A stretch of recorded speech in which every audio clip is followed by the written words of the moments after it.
Pengertian pengaturan ruang kelas. Pengaturan dapat pula diartikan sebagai pengelolaan. Menurut Kamus Bahasa Indonesia, kalimat ini berasal dari kata manajemen yang berarti penyelenggaraan. Menurut Wina Putra menyatakan bahwa pengelolaan kelas adalah serangkaian kegiatan guru yang ditujukan untuk mendorong munculnya tingkah laku siswa yang diharapkan dan menghilangkan tingkah laku siswa yang tidak diharapkan, menciptakan hubungan interpersonal yang baik dan iklim sosio-emosional yang positif, serta menciptakan dan memelihara organisasi kelas yang produktif dan efektif. Jadi, pengelolaan kelas adalah kegiatan yang dilakukan oleh guru yang ditujukan untuk menciptakan kondisi kelas yang memungkinkan berlangsungnya proses pembelajaran yang kondusif dan maksimal. Pengelolaan kelas ditekankan pada aspek pengaturan lingkungan pembelajaran, yaitu berkaitan dengan pengaturan orang itu siswa dan barang atau fasilitas. Kegiatan guru tersebut dapat berupa pengaturan kondisi dan fasilitas yang berada di dalam kelas yang diperlukan dalam proses pembelajaran, diantaranya tempat duduk, perlengkapan dan bahan ajar, lingkungan kelas, dan lain-lain. Pengaturan kondisi ruang kelas. Pengaturan kondisi kelas dan iklim belajar pengelolaan kelas dalam pengembangan budaya dan iklim sekolah adalah segala usaha yang diarahkan untuk mewujudkan suasana dan kondisi belajar di dalam kelas agar menjadi kondusif dan menyenangkan, serta dapat memotivasi siswa untuk belajar dengan baik sesuai dengan kemampuan. Dengan kata lain, pengelolaan kelas merupakan usaha dalam mengatur segala hal dalam proses pembelajaran seperti lingkungan fisik dan sistem pembelajaran di kelas. Pembelajaran yang efektif membutuhkan kondisi kelas yang kondusif. Kelas yang kondusif adalah lingkungan belajar yang mendorong terjadinya proses belajar yang intensif dan efektif. Strategi belajar apapun yang ditempuh guru akan menjadi tidak efektif jika tidak didukung dengan iklim dan kondisi kelas yang kondusif. Oleh karena itu, guru perlu menata dan mengelola lingkungan belajar di kelas sedemikian rupa sehingga menyenangkan, aman, dan menstimulasi setiap anak agar terlibat secara maksimal dalam proses pembelajaran. Pengaturan lingkungan belajar sangat diperlukan agar anak mampu melakukan kontrol terhadap pemenuhan kebutuhan emosionalnya. Lingkungan belajar yang memberikan kebebasan kepada anak untuk melakukan pilihan-pilihan akan mendorong anak untuk terlibat secara fisik, emosional, dan mental dalam proses pembelajaran. Oleh karena itu, akan dapat memunculkan kegiatan yang kreatif produktif. Itu sebabnya mengapa setiap anak perlu diberikan kebebasan untuk melakukan pilihan sesuai dengan apa yang mampu dan apa yang mau dilakukan. Pengelolaan kelas yang baik dapat dilakukan dengan 6 cara sebagai berikut. Yang pertama, penciptaan lingkungan fisik kelas yang kondusif. Yang kedua, penataan ruang kelas sebagai sentral pembelajaran. Yang ketiga, penetapan strategi pembelajaran. Yang keempat, penilaian hasil belajar. Yang kelima, pemanfaatan media dan sumber belajar. Yang keenam, penciptaan atmosfer belajar yang menyenangkan, mengasihkan, mencerdaskan, dan menguatkan. Kondisi yang mempengaruhi penciptaan iklim yang kondusif, lingkungan sistem pembelajaran yang dapat memperlancar proses belajar mengajar meliputi yang pertama, kompetensi dan kreativitas guru dalam mengembangkan materi pembelajaran. Dalam pembelajaran, guru dituntut untuk kreatif untuk mengembangkan materi yang akan dipelajari. Selanjutnya, pengaturan waktu dalam proses belajar mengajar. Nah, tentu saja dalam proses belajar mengajar harus ada estimasi waktu, harus ada patokan. Belajar jam sekian, selesai jam sekian. Nah, selanjutnya penggunaan metode dan strategi belajar yang bervariasi agar siswa tidak mudah bosan dan tidak mudah jenuh. Tentu saja kita harus sebagai guru harus menyediakan metode dan strategi belajar yang bervariasi. Poin yang keempat, penggunaan media dan sumber pembelajaran yang sesuai dengan tujuan pembelajaran. Tidak hanya media dan sumber pembelajaran seperti buku, majalah, koran, dan media cetak lainnya. Karena sekarang sudah canggih atau modern, kita bisa memanfaatkannya seperti menggunakan Google Slide, Google Classroom, dan lain-lain. Selanjutnya yang terakhir, poin kelima, penentuan evaluasi untuk mengukur hasil belajar siswa. Tentu saja dalam pembelajaran harus ada evaluasi agar kita selaku guru dapat menentukan ketercapaiannya hasil belajar yang dilakukan oleh siswa. Slide yang kelima, menurut Caroline dan Edman tahun 2015 halaman 4 ada 4 kunci bagi guru untuk melakukan pengaturan ruang kelas yang baik, yaitu poin pertama, jadikanlah wilayah sirkulasi dan mobilitas siswa tinggi dan bebas dari kemacetan. Sekolah atau tempat pembelajaran harus mudah diakses oleh siswa yang katakanlah jauh dari kemacetan, jauh dari suasana bising, dan harus kondusif. Poin yang kedua, pastikan setiap siswa dapat dipantau dengan mudah oleh guru. Nah, jadi guru harus tetap bisa memperhatikan, memantau kegiatan yang dilakukan oleh siswa. Poin yang ketiga, menjaga agar instrumen pengajaran yang sering digunakan dan perlengkapan siswa mudah diakses. Contohnya seperti media pembelajaran dan alat pembelajaran. Nah, hal tersebut harus mudah diakses atau digunakan oleh siswa. Karena jika media dan alat sulit digunakan atau sulit diakses, maka hal tersebut akan menghambat pembelajaran. Poin yang terakhir, poin yang keempat, pastikan bahwa para siswa dapat dengan mudah melihat presentasi dan tampilan seisi kelas. Nah, jadi diusahakan siswa dapat melihat presentasi di layar depan. Karena apa? Karena pembelajaran akan sulit berlangsung jika anak tidak bisa fokus karena tidak bisa melihat terhadap apa yang kita jelaskan di depan kelas. Slide yang keenam, prinsip yang perlu diperhatikan oleh guru dalam menata lingkungan fisik kelas menurut Loisil dalam Winata Putra 2003 halaman 9 hingga 22. Ada 5 poin yang harus diperhatikan. Yang pertama, visibility atau keleluasaan pandangan. Artinya, penempatan dan penataan barang-barang yang ada di dalam kelas tidak mengganggu pandangan siswa, sehingga siswa menjadi leluasa dapat memandang guru, benda atau kegiatan yang sedang berlangsung. Poin yang kedua, accessibility atau mudah dicapai. Penataan ruang haruslah dapat mempermudah siswa untuk meraih atau mengambil barang-barang yang dibutuhkan selama proses pembelajaran. Untuk itu harus disesuaikan jarak antar tempat duduk untuk dilalui oleh siswa sehingga siswa dapat bergerak dengan mudah dan tidak mengganggu siswa lainnya yang sedang belajar. Poin yang ketiga, fleksibilitas atau keluasan.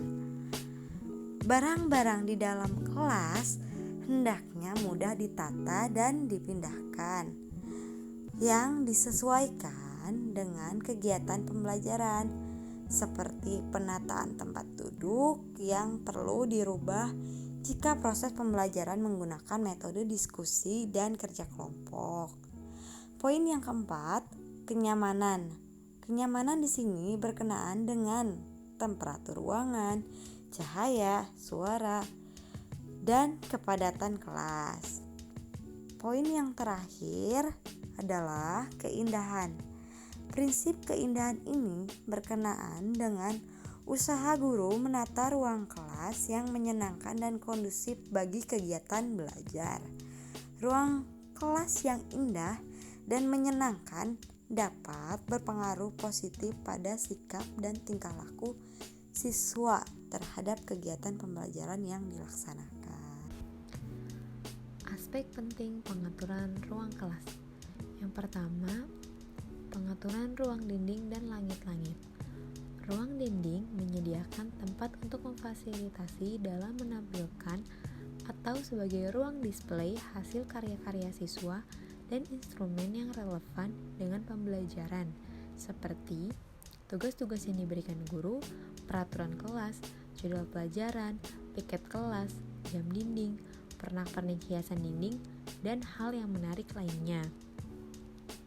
Adapun ruang langit-langit juga bisa digunakan untuk menggantung benda-benda hasil karya siswa, dekorasi, dan benda-benda yang bisa dipindah-pindahkan untuk mempercantik ruang kelas. Yang kedua, ada pengaturan ruang lantai. Salah satu titik mulai yang baik bagi rencana pengaturan lantai ruang kelas adalah menentukan di mana guru dan siswa akan menyelenggarakan pembelajaran kelas dengan duduk di kursi, berdiri, atau duduk di lantai dengan suasana yang santai. Maka guru harus menyediakan tempat atau tata letak ruang yang luas untuk siswa dapat berkumpul di lantai dalam pembelajaran. Yang ketiga, pengaturan meja dan kursi siswa. Guru harus menentukan pengaturan tempat duduk yang dibuat bervariasi untuk menciptakan suasana baru dan menarik bagi siswa. Meja tulis siswa dapat diatur berkelompok, berjajar, berbaris, melingkar, setengah lingkaran, tapal kuda, dan lain sebagainya, disesuaikan dengan tujuan pembelajaran yang hendak dicapai. Yang keempat, ada pengaturan lemari buku dan material pembelajaran. Lemari buku yang berisi materi, bahan ajar, atau buku pelajaran sebaiknya diletakkan di mana tidak menghalangi dan menghambat siswa dalam mengakses. Maka letaknya harus mudah dilihat, mudah diakses, dan diawasi dengan mudah serta tidak menghalangi jalan. Pertimbangan menggunakan lemari dorong lebih efektif untuk menyimpan buku pelajaran dan material lainnya yang mungkin harus dipindahkan dari posisi satu ke posisi lain yang mudah dilihat. Yang kelima, pengaturan berkas portofolio siswa. Setiap siswa mempunyai dokumen portofolio yang berisi tugas-tugas dan pekerjaan mereka selama di kelas. Maka guru harus menempatkan portofolio siswa di tempat yang mudah dijangkau atau ditemukan dalam susunan alfabet seperti ditempel di tembok kelas yang panjang atau di lemari kaca transparan. Yang keenam, pengaturan meja tulis dan perlengkapan guru. Prinsip pengaturan meja tulis guru dapat diatur menghadap para siswa dan pastikan mereka dapat melihat guru dari tempat duduknya. Bukan keharusan meja tulis guru berada di depan meja tulis siswa, karena beberapa guru lebih suka menempatkan meja tulis mereka di belakang ruangan dibandingkan di depan. Adapun perlengkapan guru sebaiknya disimpan di meja tulisnya sendiri dan selalu memperhatikan batasan perlengkapan pada setiap tahun ajaran. Yang terakhir, ada pengaturan benda-benda musiman atau jarang digunakan, seperti hiasan bertemakan hari libur atau musiman, proyek khusus, busur derajat, material seni-seni tertentu, dan perlengkapan sains yang digunakan pada beberapa keadaan tertentu dapat disimpan di lemari belakang ruangan untuk mengefektifkan penggunaan dan tata letak. Pengaturan ruang duduk. Dalam kegiatan belajar mengajar, siswa memerlukan tempat duduk yang tidak mengganggu siswa karena kurang aman atau tidak nyaman ketika dipakai. Jika siswa duduk berjam-jam di tempat duduk dengan keadaan tidak cukup aman dan tidak nyaman, mereka tidak akan dapat berpikir tentang pelajaran tersebut dan terus-menerus merasakan siksaan sebagai akibat dari tempat duduk yang tidak nyaman. Dalam pengaturan ruang duduk, ada 3 segi yang menjadi poin penting. Yang pertama, ada segi keamanan. Guru atau murid yang menempati tempat duduk tersebut benar-benar harus merasa aman, sehingga tidak perlu khawatir akan jatuh atau celaka. Dengan demikian, mereka dapat berkonsentrasi terhadap kegiatan belajar mengajar yang sedang berlangsung. Yang kedua, ada segi kenyamanan. Kenyamanan di sini bukan berarti tempat duduk itu harus empuk, tetapi jika mampu demikian tidak masalah, melainkan tempat duduk tersebut cukup enak digunakan. Dilihat dari alas yang diduduki harus datar dan jangan sampai miring, mempunyai sandaran, tidak terlalu ke depan atau ke belakang. Perbedaan tinggi antara tempat duduk dengan tempat menulis harus memadai. Yang ketiga, ada segi ukuran. Agar mereka merasa aman dan nyaman, sebaiknya diperhatikan kondisi tempat duduk yang memenuhi hal-hal. Yang pertama, tempat duduk guru lebih tinggi dari tempat duduk siswa, agar guru mudah mengawasi setiap kegiatan siswa. Meja dan kursi siswa sebaiknya terpisah, agar memudahkan untuk dalam kegiatan proses belajar mengajar. Yang kedua, bentuknya harus sederhana, kokoh, dan bahannya kuat. Ketiga, ukuran daun meja adalah 100 cm x 50 cm. Ini adalah ukuran standar. Yang keempat, tinggi meja kurang lebih setinggi pinggul siswa. Dan yang kelima, tinggi kursi kurang lebih setinggi lutut siswa. Tujuan tata ruang kelas.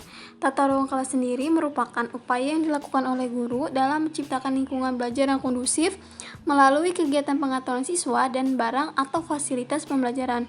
Selain itu, tata ruang kelas dimaksudkan untuk menciptakan dan memelihara tingkah laku siswa yang dapat mendukung proses pembelajaran. Sehingga tujuan pokok mengatur tata ruang kelas adalah untuk menciptakan dan mengarahkan kegiatan siswa serta mencegah munculnya tingkah laku siswa yang tidak diharapkan melalui penataan tempat duduk, perabot, pajangan, dan barang-barang lainnya dalam kelas. Di samping itu, ada beberapa tujuan tata ruang kelas yang dapat kita simpulkan, yaitu 1. Mewujudkan situasi dan kondisi kelas baik sebagai lingkungan belajar maupun sebagai kelompok belajar yang memungkinkan siswa untuk mengembangkan kemampuan semaksimal mungkin. Yang kedua, menghilangkan berbagai hambatan yang dapat menghalangi terwujudnya interaksi pembelajaran. Yang ketiga, menyediakan dan mengatur fasilitas perabot kelas yang mendukung dan memungkinkan siswa belajar sesuai lingkungan sosial, emosional, dan intelektual dalam kelas. Keempat, membina dan membimbing sesuai dengan latar belakang sosial, ekonomi, budaya, serta sifat-sifat individunya. Nah, selanjutnya saya akan menjelaskan tentang pengertian tempat duduk siswa. Apa sih tempat duduk siswa? Tempat duduk siswa merupakan fasilitas atau barang yang diperlukan oleh siswa dalam proses pembelajaran, terutama dalam proses belajar di sekolah formal.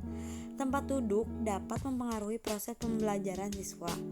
Bila tempat duduknya bagus, tidak terlalu rendah, tidak terlalu besar, bundar, persegi 4 panjang, sesuai dengan keadaan tubuh siswa, maka siswa akan merasa nyaman dan dapat belajar dengan tenang.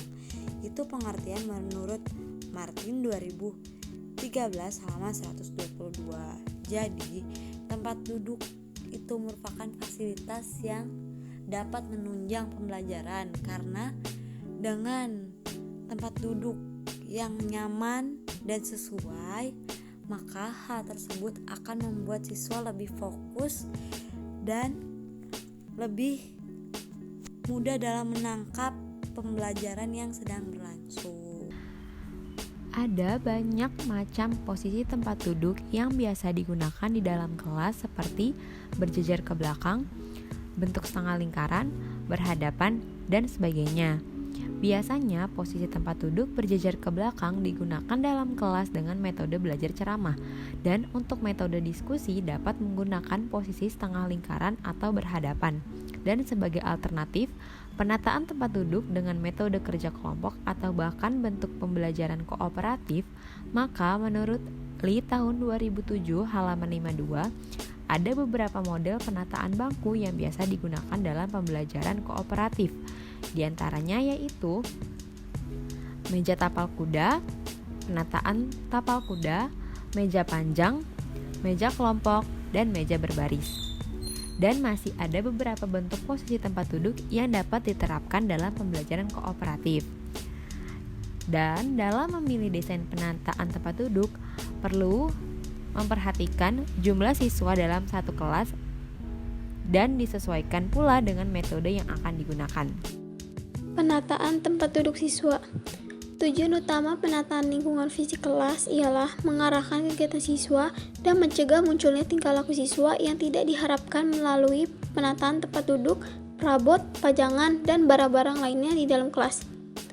Penataan tempat duduk adalah salah satu upaya yang dilakukan oleh guru dalam mengelola kelas, karena pengelolaan kelas yang efektif akan menentukan hasil pembelajaran yang dicapai.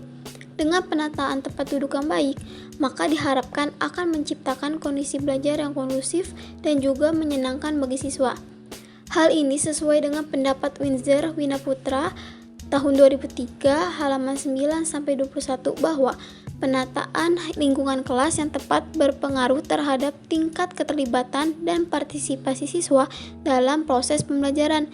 Lebih jauh diketahui bahwa tempat duduk berpengaruh jumlah terhadap waktu yang digunakan siswa untuk menyelesaikan tugas yang diberikan. Sesuai dengan maksud pengelolaan kelas sendiri, bahwa pengelolaan kelas merupakan upaya yang dilakukan oleh guru dalam menciptakan lingkungan pembelajaran yang kondusif melalui kegiatan pengaturan siswa dan barang atau fasilitas. Selain itu, pengelolaan kelas dimaksudkan untuk menciptakan memelihara tingkah laku siswa yang dapat mendukung proses pembelajaran. Maka dengan demikian, pengelolaan kelas berupa penataan tempat duduk siswa sebagai bentuk pengelolaan kelas dapat membantu menciptakan proses pembelajaran yang sesuai dengan tujuan.